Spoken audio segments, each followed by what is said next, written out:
Amy Winehouse was one of the most prominent English singers of all time. She was often described as an old soul living in a young body. Her voice was so unique and memorable that it was impossible to confuse her with anyone else. But behind the scenes, she was struggling with mental health issues and drug abuse, including alcohol. Today, we're gonna talk about her short, yet extraordinary life and why it's important to talk about such struggles openly.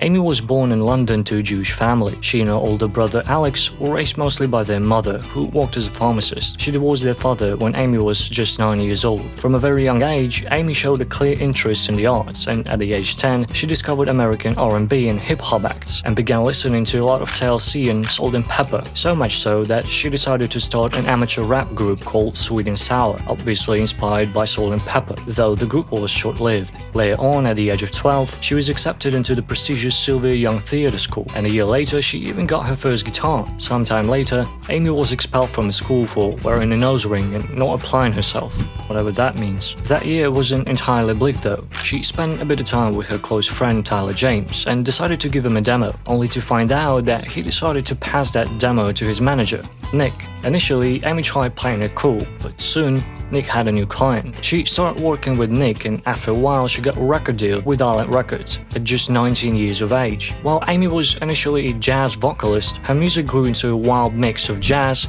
pop, soul, and R&B. Such an interesting mix of genres, combined with a truly unique voice, made her an internationally acclaimed singer after releasing her first two albums, Frank in 2003 and Back to Black in 2006. Let's talk about the albums for a bit. Amy's debut album, Frank, was inspired by jazz, pop, soul, and even hip-hop. It was nominated for the Mercury Music Prize as well as 2 Brit Awards for Best Female Solo Artist and Best Urban Act. That's a huge accomplishment not only for a debut album, but also for any other artist, because such awards are highly prestigious and selective. Furthermore, the single Stronger Than Me earned Amy an Ivor Novello Award. But not everything was as perfect as it seemed. During that time, Amy started developing a reputation as a party person, because she would show up to her live shows too drunk to sing a whole set. Unfortunately, it didn't stop there, and Amy started developing a taste for hard drugs after her then boyfriend Blake introduced her to them.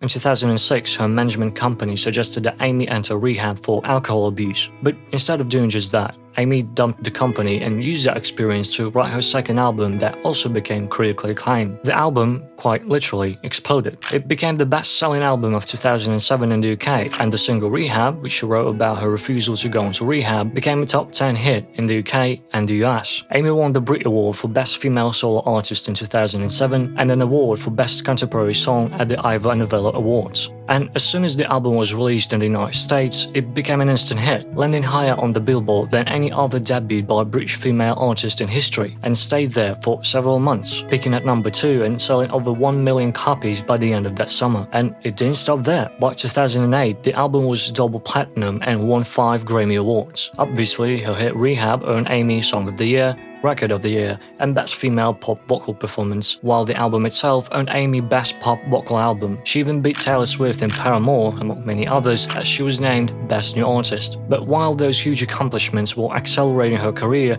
her drug and alcohol addictions only worsened. On August 8, 2007, Amy overdosed on several drugs and was hospitalized, which led her to pause her upcoming North American tour. Later that year, at a tour stop in Norway, someone tipped the police that she had marijuana, which led her to being held in custody overnight and fined over $700. Later on, during the same year, she cancelled all her concerts after appearing intoxicated at her show. The situation was getting so dire that by 2008, Amy was warned that she would have to wear an oxygen mask if she didn't stop abusing drugs, and her final performance was rather tragic. Amy slurred her words, swayed back and forth throughout the show, and was almost booed off stage by the 20,000 fans. And as far as I know, and this is based on speculation, Amy was under pressure to perform that night, even though she was clearly in no state to be on stage.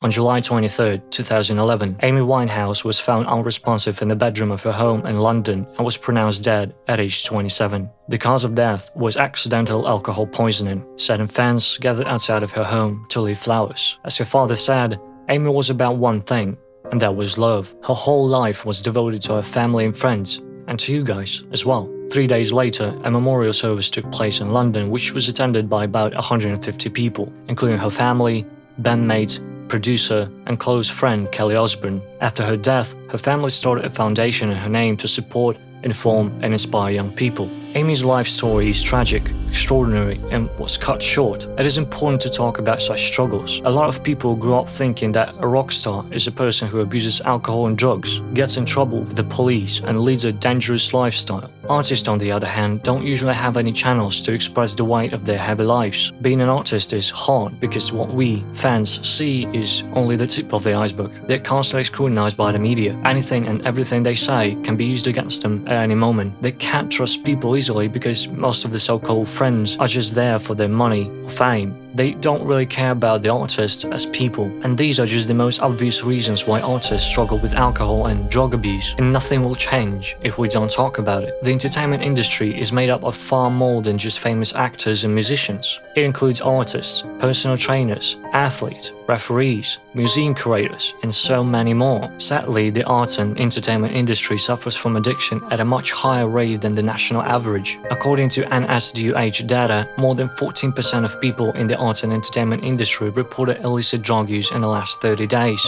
and nearly 12% reported alcohol abuse in the past month. This is why it's important to talk about it openly. But not only creative people struggle with alcohol and drug abuse. Alcohol ruins lives, and it does so silently. Not every alcoholic is the obvious type. A lot of people suffering from this terrible disease are functioning members of society. Unfortunately, they don't find out that they indeed have a problem until it's too late. If you or anyone you know struggles with alcohol or drug abuse, please reach out for help. You are not alone. I will leave contact information in the comments and the description. As tragic as Amy's death was, I wanted to make this video to pay tribute to the talented artist and to spread awareness of the dangers of alcohol. Because if we start talking about this issue openly, we can finally light up the darkness. My name is Mike Ho.